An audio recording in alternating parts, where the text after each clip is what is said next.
You sound Q. My bad. That's awesome. All right.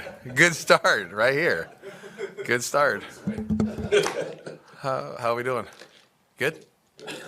Go ahead. Lead off hitter. All right. Is Jimmy pretty much Good to go. in line to play? And also Yeah. Nate Hobbs and Jabari Bennett?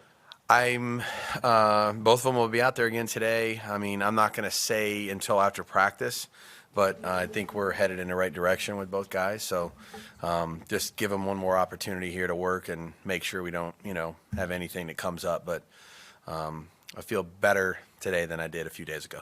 Well, as long as we're on the subject, Daniel has not been able to practice. Where does he stand in terms of game? I was going to work some today. So, I think with him, I would trust him to know his body and situation better than everybody else, and so he'll do what he needs to do today to, kind of make a assessment, and then we'll figure out if that's something we're going to give 2 more days and, give it a shot or not. You know what I mean? It's a little tricky with the kicker based on, if you don't necessarily want to dress a backup, you know what I mean, if you will. So making a call on that is probably what we're going to do one way or the other. But today will be important. Have you seen enough out of McCord to be confident? Yeah, he's had a good week and fits in with our guys. Done a really good job in practice. Strong leg, So he's worked with our snapper and our holder and got plenty of repetitions in. So really like what he's done, and he'll be ready to go if we need him.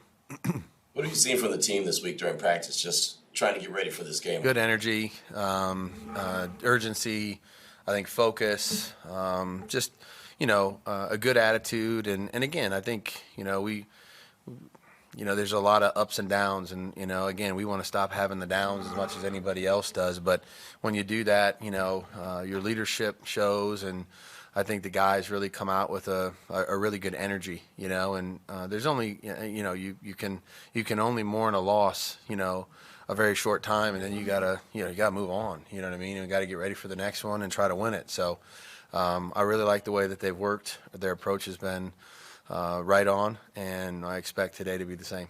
Coach, any updates on Divine Diablo?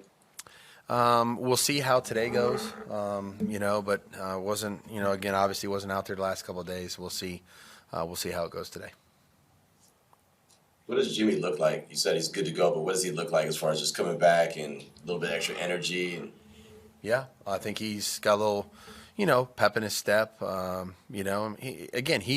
He's much the same as everybody else is. He didn't play last week, but I think he wants to get us, headed in the right direction and start doing some things that, maybe we haven't been doing as well, better. But good leadership, good energy at practice, good execution.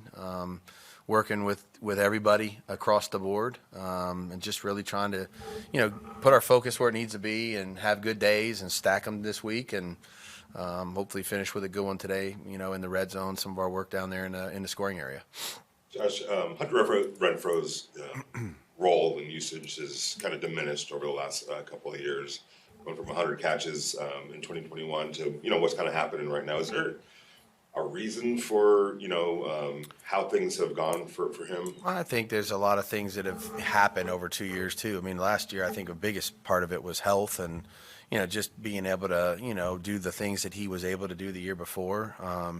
I think this year, we've talked about this a lot. We got to do a better job of doing some things to try to, find ways to have him integrated into the scheme. And again, I think some of it is circumstantial, honestly. Some of it is, we maybe miss an opportunity, and some of it is you try to, focus more on it and do it more. So I think there's a lot of things that can help improve that. He's obviously a guy that can help us produce, and he has in the past, and one of many that we would like to try to get more involved doing things that, they're right down his alley, and his skill set can really be productive for us. So we'll see if we can, turn the corner on that. There's other guys I'd say are in the same boat, but just offensively in general, produce from each position, every guy as much as we can. And again, there's one ball, but, we got to start finding, a bunch of different guys here to help them get into the flow of the game and help our offense be more productive. I live in a time where people like to throw stuff out there, and there's, oh, well, maybe the relationship. Really? isn't good. Yeah, exactly. I know, right? Shocking. But we do, and Yep. so there's always something that's coming out. And one of the narratives has been, that the relationship has been fractured between with you and him, and I just wanted just to get that out there. What is the No, that's not. Well, first of all, I don't know. I've never heard that. But that's certainly not the case. And I think Hunter's a great guy. I think Hunter's had a really productive career so far. And again, I think part of this is, I need to focus on the things I can do to help, that, continue to improve. And we have other players too, you know what I mean? And those guys, come along and do some things too. And, that's the nature of when you have skilled players that, they all want the ball and they all can do things to get the ball. And sometimes decisions, whether it's personnel groupings or scheme or what have you, that can affect that, obviously, So the bottom line is Hunter's still a really good football player and needs to be a part of our plan to help us win. And I need to do everything I can do to help ourselves do that. Earlier you were talking about working in Jacorian and Nate back to hopefully they can be able to play on Monday. How important would they be against a guy with a Monte Brown skill sets? Yeah, this guy's really a talented player. I'm not sure that he moves all over the formation. He's obviously a very integral part of their offense. Explosive player when he gets the ball in his hands, very difficult to tackle.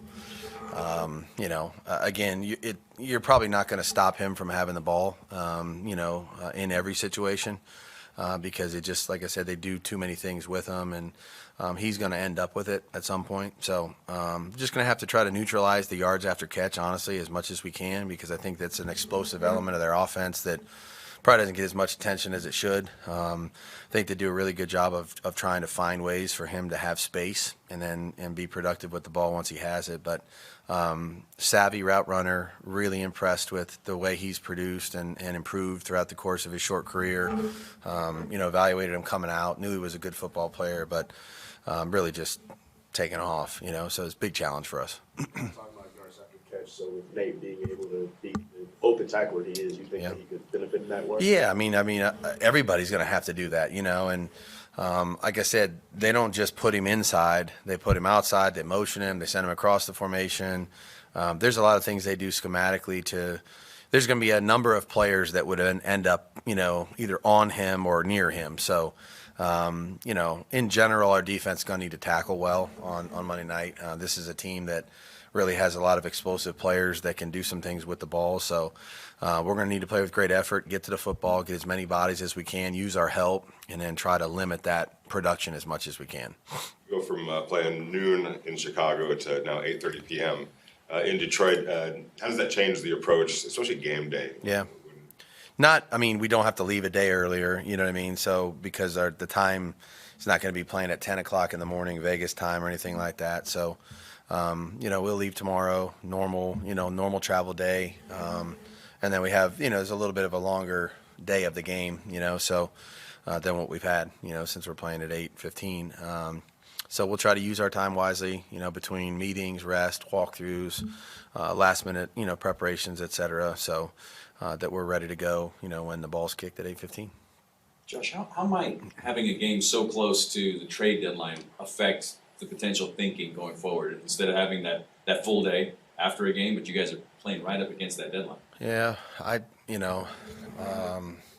know. It's a great question. I think that, the guy, like I said, Dave and Champ and that crew upstairs really, they're monitoring whatever there is to monitor in that regard. That happens every year with every team. So I'm sure there are going to be little things here and there that come up the next few days. Again, I'm going to stay focused on the game, and try to really do the best we can to finish our preparation here for Detroit. And, again, I kind of go into every year thinking that, it's not much that's going to, happen that would affect us. And if something does come up, then it'll be worth a conversation. But, again, I think the focus now is just on the Detroit game. You guys good? Good? Thanks. Okay, you got it. Have a good Saturday.